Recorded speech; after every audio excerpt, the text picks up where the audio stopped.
Não foram só não foi só a criação de unidades de conservação que contribuiu para a redução do desmatamento. Foi o conjunto de políticas que se fez com esse objetivo, que incluía também a criação de unidades de conservação. Acho que a gente está num momento político muito diferente daquele momento que a gente estava anteriormente.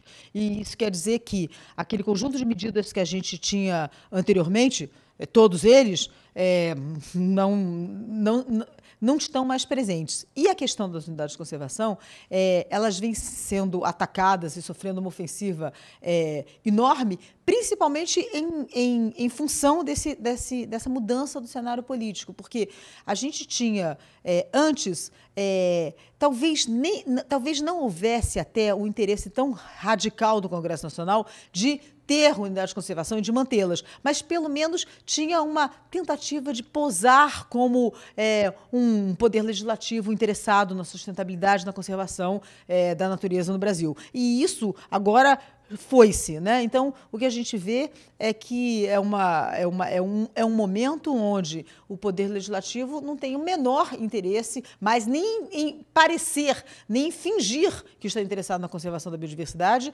e mostra a sua verdadeira cara, uma coisa atrasada, totalmente anacrônica, que não tem menor interesse em ter um modelo de desenvolvimento diferente para esse país.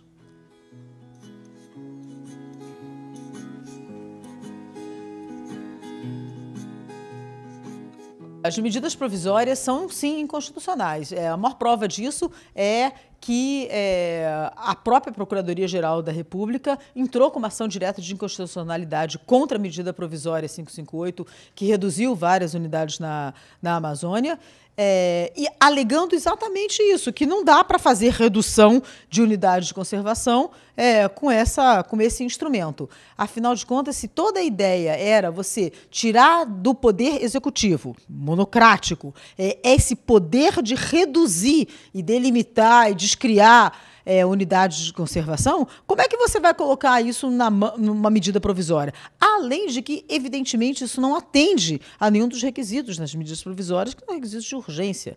Não tem nenhuma urgência esse tipo de situação. Isso só causa mais insegurança jurídica e faz com que você não tenha mais tempo para o debate, que eu acho que é o verdadeiro interesse deles. Fazer um trâmite muito rápido no Congresso Nacional para evitar que a própria sociedade civil consiga tomar pé da situação e se mobilizar.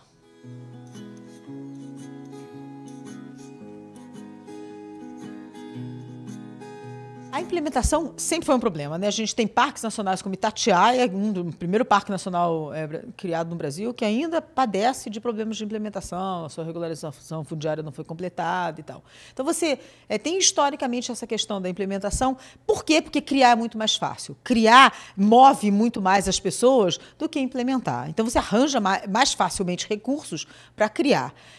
E tem sempre essa conversa que o cobertor é curto. Então, você puxa o cobertor para criar e cobre a cabeça, então, e fica sem os recursos para implementação. Eu não acredito nisso, não. Eu acho que o cobertor ele seria suficiente para cobrir tudo se houvesse priorização, planejamento. A gente gasta, às vezes, milhões em ações espasmódicas nessas unidades que acabam não se verificando, ou é um espasmo, acontece alguma coisa e depois os recursos são perdidos. Enquanto isso, a gente poderia ter recursos aplicados a um mínimo, tipo assim, um pacote mínimo de implementação para garantir que essas unidades, pelo menos, funcionassem, pelo menos, como protetoras da cobertura vegetal daquela região.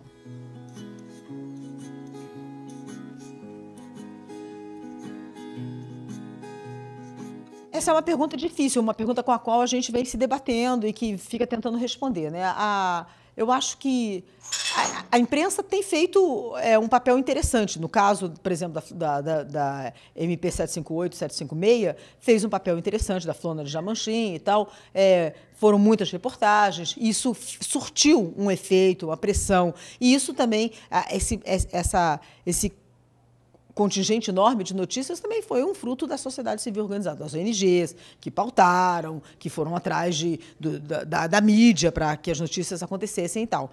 Mas eu acho que a gente não conseguiu dar o grande salto, que é mover corações e mentes da sociedade brasileira, né? Das pessoas acharem, olha, esse negócio aqui é de fato um patrimônio, a floresta amazônica não é uma maldição da qual a gente quer se livrar o mais rápido possível para viver uma lua de mel com desenvolvimento. Não, muito pelo contrário. A gente deveria olhar isso como um ativo para um modelo de desenvolvimento diferente. A gente não consegue fazer essa comunicação. A gente está precisando criar novas formas de comunicação, novas maneiras de se comunicar com a sociedade brasileira para que ela, de fato, encare essa questão como uma questão dela. Entenda que as paisagens brasileiras são um dos seus maiores patrimônios.